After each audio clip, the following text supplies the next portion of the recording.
خو د آیات چې نازل شو دا په دې وخت کې نازل شو چې حضرت عبدالله ابن عمر رضی الله تعالی عنه خپلې بیبي ته طلاق ورکو په حالت د بیماری کې چې د حیض بیماری وه. حضرت عمر رضی الله عنه لاړو نبی کریم علیه السلام ته فرمایي یا رسول الله زما زوی عبدالله خپلې ښځې له طلاق ورکو په داسې حالت کې چې پاکه نه وه یعنې طهر کې نه وه او هغه کوم خاص ورځې چې وي په هغې کې مبتلا وه. نبي کریم علیه السلام ته فرمایي چې دې واپس رجوع کی. په دې وخت کې د آیات نازل شو چې یا ایها النبی اے نبی صلی الله علیه و آله وسلم اذا طلقتم النساء کله چې تاسو بیبیانو ته طلاق ورکوئ فطلقوهن نو تاسو طلاق ورکړئ دې بیبیانو ته لعدتهن د دې په عدت کې د دې په پاکوالي کې وحصل عده او د عدت خیال وساته د پاکوالي خیال وساته واتقوا الله ربکم او د الله پاک نه ویریږه. الله پاک قرآن کې د طلاق د پاره شرط دا کېښودلی دی چې ای زما پیغمبره تاسو چې کله بیبیانو له طلاق ورکوئ نو په طهر کې طلاق ورکوئ او بیا ورته فرمایي د طهر خاص خیال وساتئ. بیا ورته فرمایي الله پاک نه ویریږئ په دې کار کې او طهر نه بغیر طلاق نشته تر دې پورې چې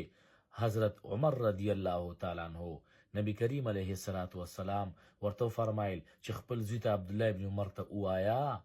چې طهر ته انتظار وکړه صبر وکړه. او عمران بن حسین رضی الله عنه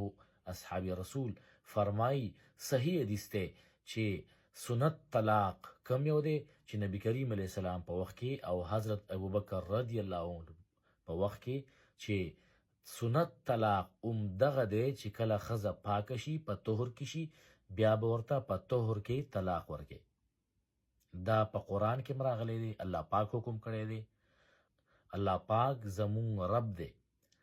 د الله پاک قول او د رسول الله قول دا څه د یو ملا یا د یو مفتی قول نه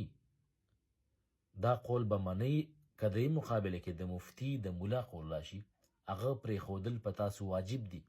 الله پاک وی په طهر کې طلاق ورکوي د طهر خیال وساتئ الله نه ویریږئ. او نبی کریم علیه السلام هم عبدالله ابن عمر رضی الله عنه منع کو حضرت عمر سے فرمایي چې انتظار وکړه طهر ته او د واپس رجوع وکړه. او عمران بن حسین فرمایي سنت طلاق هم دغه دی مونږ ولې دا طلاق نه ورکو سنت